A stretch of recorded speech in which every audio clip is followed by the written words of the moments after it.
सतगुरु की साजी निवाजी प्यारी साध संगत जी, प्यार और सत्कार से कहना धन निरंकार जी। सबसे पहले सतगुरु माता जी का शुक्राना करते हैं जिनकी अपार कृपा हम सब पर हो रही है।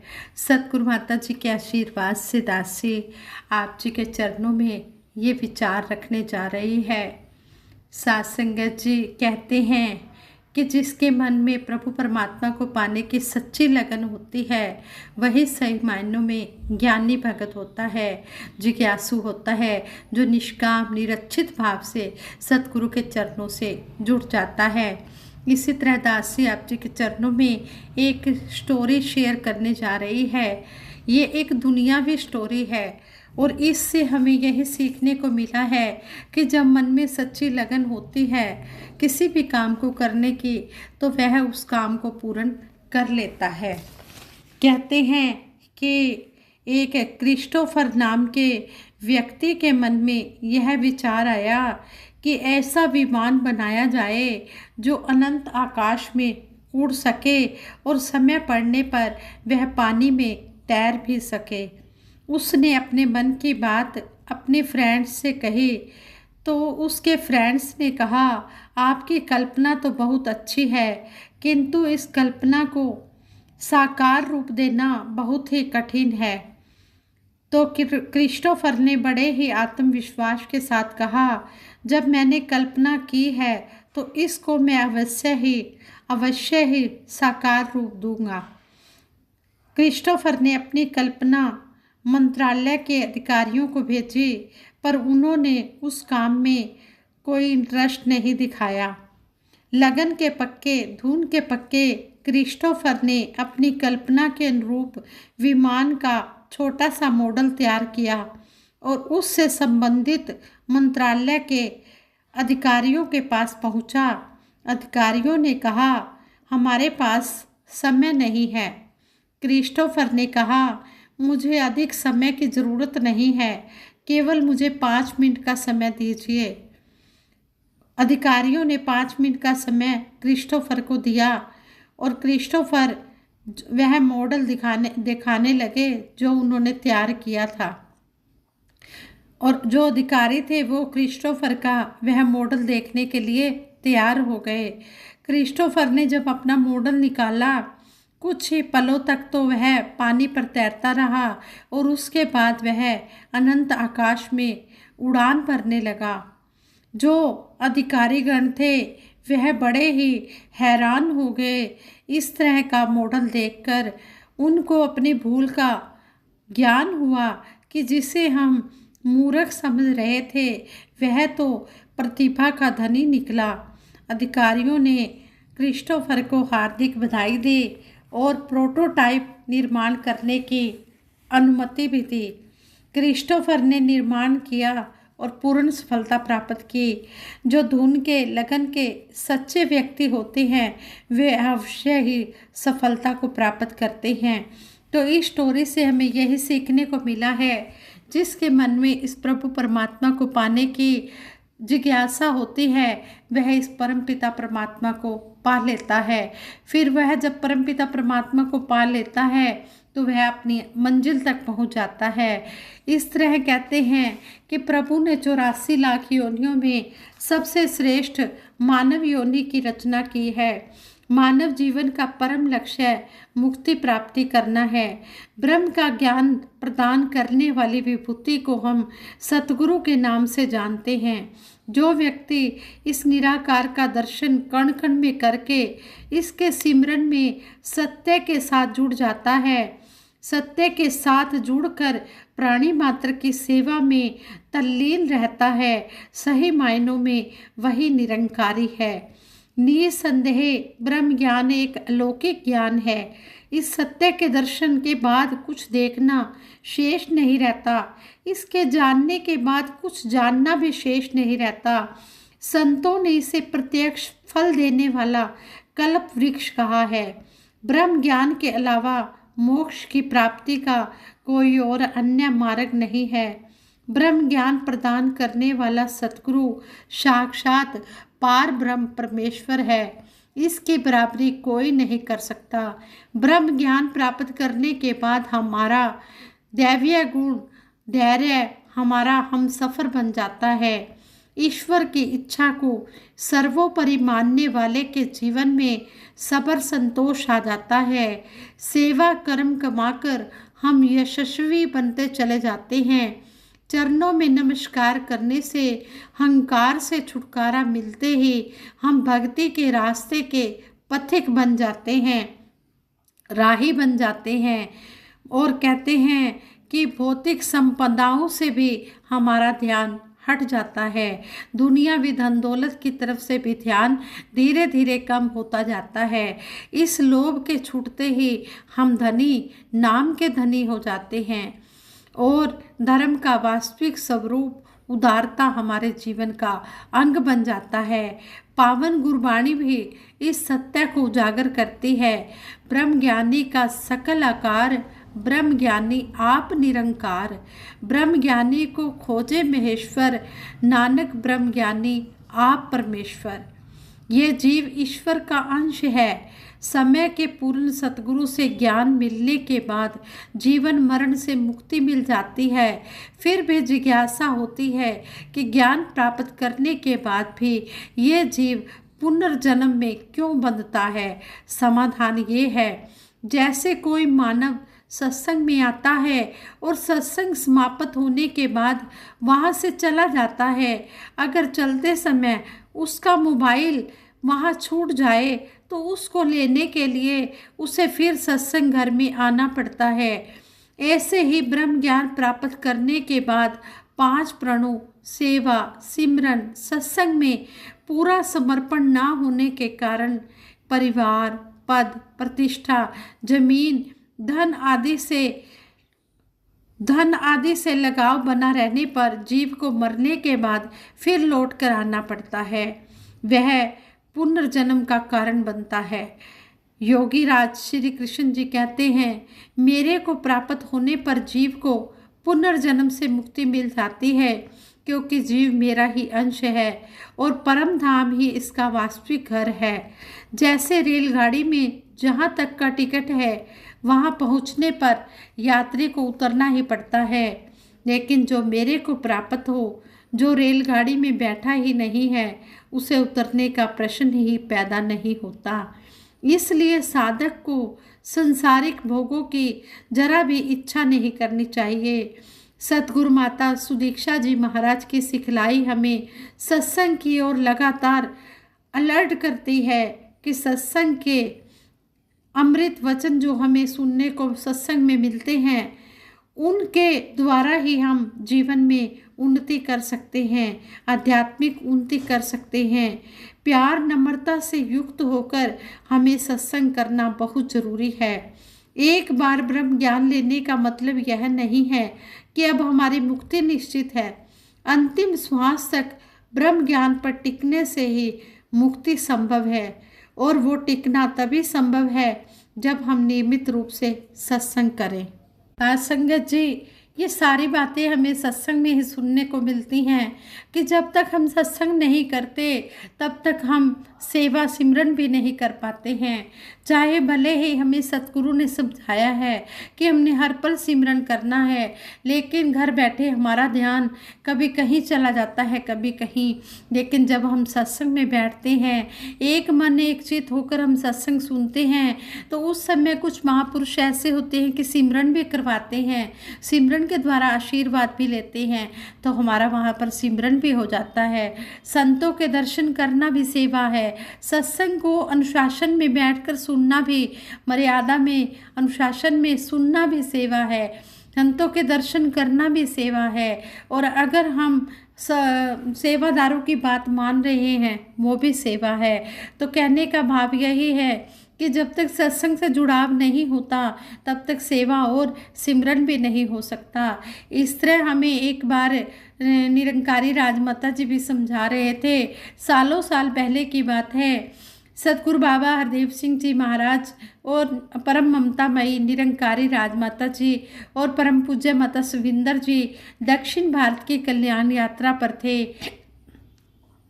यात्रा लगभग 1 महीने की थी।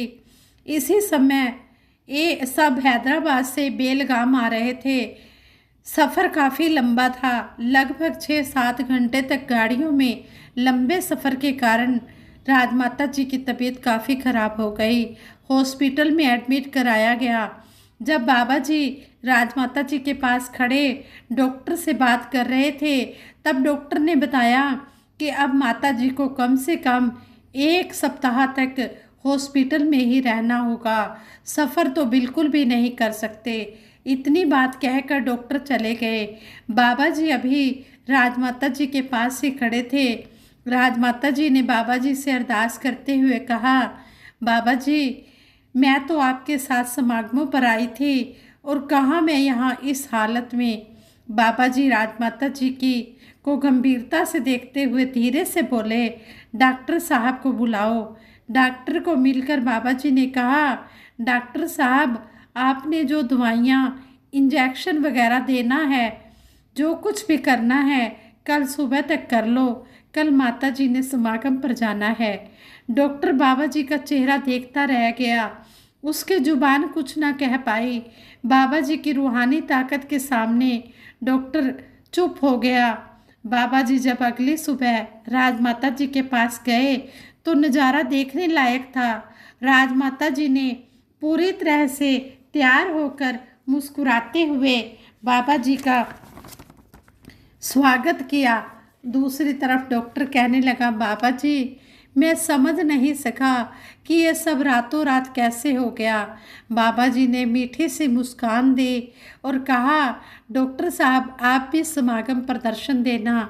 अब क्या कहा जाए, ऐसी मेहरबानियों को देखकर।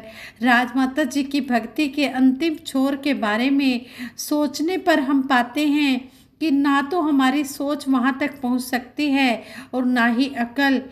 उसी समागम पर पहले माता जी ने शोभा यात्रा में दर्शन दिए, फिर समागम में प्रवचनों द्वारा साध संगत को आशीर्वाद दिए। ये सतगुरु की ही सब रहमतें होती हैं। कहते भी हैं, अकला सोचा पहुँच न सकन, मेहरा दी बेहती थे, मेहर करे जे आप स्वामी, रंग बहाले गति थे। ये क्या नहीं कर सकता, ये तो मालिक है, ये सब कुछ कर सकता है। हमारी सोच वहाँ तक पहुँच भी नहीं सकती जहाँ तक इसकी सोच पहुँचती है। इसकी सोच बड़ी विशाल है, हमारी सोच तो बड़ी छोटी सी है। हम इतना कुछ नहीं सोच सकते, लेकिन ये हमारे बारे में सब कुछ सोचता है। और हमारे मन में अगर जिज्ञासा होती है, लगन होती है सत्संग में जाने की, सेवा करने की, सिमरन करने की, तो ये किसी न किसी रूप में आकर करवा देता है। इस तरह साथ संगत जी, राजमाता जी की इन बातों से, ये जो घटना हमने सुनी है, पढ़ी है, इससे हमें यही सीखने को मिलता है। जब हमारे मन में सच्ची लगन होती है तो चाहे कोई भी आदि व्याधि आना चाहे, वो आदि व्याधि आ नहीं सकती। जिसनू इसदा होए सहारा, कम नहीं उसदा अड़ सकदा, आदि व्याधु पाद जो कोई रोग नहीं सावे खड़ सकता। जब सच्ची लगन होती है तो कोई रोग भी नहीं आ सकता, वो रोग भी ये दूर कर देता है। चाहे दुनियावी डॉक्टर जितना मर्जी कहते रहें, जब आध्यात्मिक डॉक्टर के रूप में हमें सतगुरु मिल गया है तो इस सतगुरु सारे रोगों को मिटा देता है। कोई रोग ऐसा नहीं होता जो सामने आ जाए। ये सच्चा पातशाह ऐसी रहमत करता है कि झोलियाँ खुशियों से भर देता है। और सत्संग सेवा सिमरन की जिसके मन में लगन होती है, उसकी वो लगन भी पूरी कर देता है। हम अपने भाव बनाएं, हम ज्ञानी भगत की तरह इस संसार में विचरण करें। जिस तरह कहते हैं कि 4 प्रकार के भगत होते हैं, आर्थ भगत, अर्थार्थी भगत, जिज्ञासु भगत, ज्ञानी भगत। तो कहते हैं कि जो ज्ञानी भगत होते हैं वो सबसे श्रेष्ठ उत्तम भगत होते हैं, क्योंकि उनके मन में ना कोई धन दौलत की चाहना होती है, ना दुनियावी पदार्थों की कोई चाहना होती है, ना वो डर के कारण भक्ति करती हैं। वो भक्ति करती हैं निष्काम निरक्षित भाव से, मुक्ति का पद पाते भी चले जाते हैं। इसलिए में समझाया गया है कि हमने ज्ञानी भगत की तरह अपनी भक्ति करनी है और अपने जीवन का सुधार करना है। ऐसे ही संपूर्ण हरदेव वाणी में सतगुरु बाबा हरदेव सिंह जी महाराज ने इन भक्तों के बारे में हमें स्पष्ट से इस शब्द द्वारा समझा दिया है। भगत है चार तरह के, लेकिन सबकी अलग कहानी है, अलग अलग है भाव सभी के, अलग अलग निशानी है। आर्त भगत है पहला, जो हर दुख संताप से डरता है, वो जन तो केवल बस भय के कारण भक्ति करता है। पहला भगत जो बताया है वो आर्त भगत बताया है कि जो इस डर से भक्ति करता है कि कहीं मेरे ऊपर कोई दुख कष्ट ना आ जाए। भगत है दूजा अर्थार्थी, जो धन वैभव की मांग करे, खास किसी मतलब के कारण भक्ति पथ पर पांव धरे। दूसरा भगत बताया है अर्थार्थी, जो धन दौलत की मांग करता है या जिसको कोई औलाद की कमी है वो औलाद मांगता है। कोई अपने बिजनेस के लिए कहता है कि मेरा बिजनेस बन जाए, मुझे जॉब मिल जाए, यानी कि वो दुनियावी पदार्थों की ही मांग करता चला जाता है। वो किसी खास मतलब के कारण नहीं, वो अपने मतलब के कारण, वो दुनियावी चीज़ों की प्राप्ति करने के कारण वो भक्ति करता है कि मैं भक्ति करूँगा। तो वो भक्ति नहीं है, कहते हैं वो व्यापार हो जाता है। वो भक्ति इसलिए करता है कि मुझे ये चीज़ चाहिए, मुझे ये धन दौलत चाहिए, मुझे औलाद चाहिए, मुझे नौकरी चाहिए। तो इस तरह की वो दुनियावी पदार्थों की मांग करता चला जाता है और फिर वो भक्ति करता है। अगर एक बार उसे दुनियावी पदार्थ नहीं मिले तो भक्ति के रास्ते से हट जाता है। कहते हैं भगत है तीजा जिज्ञासु, जो ईश्वर से अनजान है, वो तो करना चाहता मालिक खालिक की पहचान है। तीसरा जो भगत बताया है कहते हैं वो जिज्ञासु भगत बताया है, जो इस परमपिता परमात्मा को पाना चाहता है, पाकर भी फिर भी वो दुनियावी इन संसारिक कामों में भी उलझा रहता है, अपना बिजनेस भी देखता है, सब कुछ करता है। कहते हैं सतगुरु चौथे प्रण में कि गृहस्थ धर्म का पालन करना है, लेकिन वो फिर भी इतना ध्यान सेवा सिमरन सत्संग की तरफ नहीं देता। उसका जो ज़्यादातर ध्यान होता है वो दुनियावी कामों में ही होता है। जितनी जितनी उसको फैसिलिटी ज़्यादा मिलती है उतना उतना वो सत्संग से दूर होता चला जाता है। वो परमपिता परमात्मा को तो पा लेता है, लेकिन इस तरफ वो पूरी तरह से जुड़ नहीं पाता। लेकिन जो चौथा भगत है वो ज्ञानी भगत है, जो हरि को जान के भक्ति करता है, हर पल हर क्षण गुरु वचनों को मान के भक्ति करता है। चौथा जो भगत बताया है वो ज्ञानी भगत बताया है, जो दुनियावी पदार्थों को बिल्कुल एक साइड रख देता है। ठीक है, वो गृहस्थ धर्म का पालन जरूर करता है, वो अपने परिवार का गुजरान कोई ये नहीं किसी से मांग कर करता है, नहीं, वो अपने परिवार का पालन पोषण दशा नवधि किर्त कमाई से ही करता है। लेकिन जब भी सतगुरु का आदेश सेवा सिमरन सत्संग का आता है वो उसको किंतु परंतु किए बगैर सत वचन करके मानता चला जाता है और वो हर पल निष्काम निरक्षित भाव से सेवा करता है, सत्संग करता है, सिमरन करता है। वो मन में कोई कामना दुनियावी पदार्थों की कामना रख के सिमरन सत्संग सेवा नहीं करता। वो सतगुरु के आगे अपने आप को पूर्ण रूप से समर्पित कर देता है और हर पल गुरु के वचनों पर फूल चढ़ाता है, गुरु के वचनों को मानता चला जाता है। तो कहते हैं कि फिर श्रेष्ठ है ज्ञानी भगत, जगत में मुक्ति का पद पाता है। ऐसा जो भगत होता है वो अपना जो है अपने घर परिवार को भी देखता है, कार्य व्यवहार भी करता है, लेकिन वो इतना लिप्त नहीं हो जाता कि उसने हर समय माया में लीन रहना है। नहीं, वो मायापति से ही जुड़ा रहता है, हर पल ही इस निरंकार का ही एहसास करता है। कभी भी कोई ऐसा कर्म नहीं करता है कि जिससे उसका ऐसा हो कि वो मुक्ति के रास्ते की तरफ नहीं जा रहा।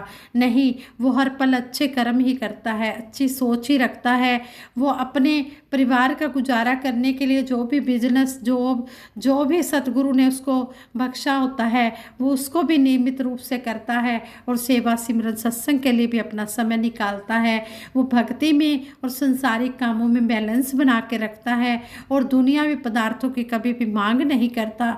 जब भी वो मांग करता है यही मांग करता है कि सच्चे पातशाह मुझे अपने चरणों की भक्ति देना। और कहते हैं कि फिर ऐसा भगत ही मुक्ति का पद पा लेता है। और ऐसा कहे हर देव सदा ईश्वर को भाता और सुहाता है। और ऐसा जो भगत होता है वही इस भगवान को, निरंकार को अच्छा लगता है। तो हमने सतगुरु के चरणों में यही मांग करनी है कि सच्चे पातशाह हमें आप इसी तरह ज्ञानी भगत की तरह ही बनाकर रखना। मन में कोई दुनियावी चीज़ों का लोभ ना हो। अगर लोभ करना है तो इस प्रभु प्राप्ति का, सेवा सिमरन सत्संग का करना है। खाओ खर्चो रल मिल भाई, तोट ना आवे बद्दो जाई। कहते हैं नाम रूपी खजाना जितना जितना हम खर्च करते चले जाएंगे उतना उतना ही बढ़ता चला जाएगा। आओ दातार से यही अरदास करें, सच्चे पातशाह जिस तरह आप जी ने हमें सेवा सिमरन सत्संग के साथ जोड़ा है इसी तरह हमें जोड़ के रखना। और इसी तरह आप जी के चरणों में अंतिम श्वास तक तोड़ निभ जाए। साथ संगत जी प्रेम से कहना धन निरंकार जी।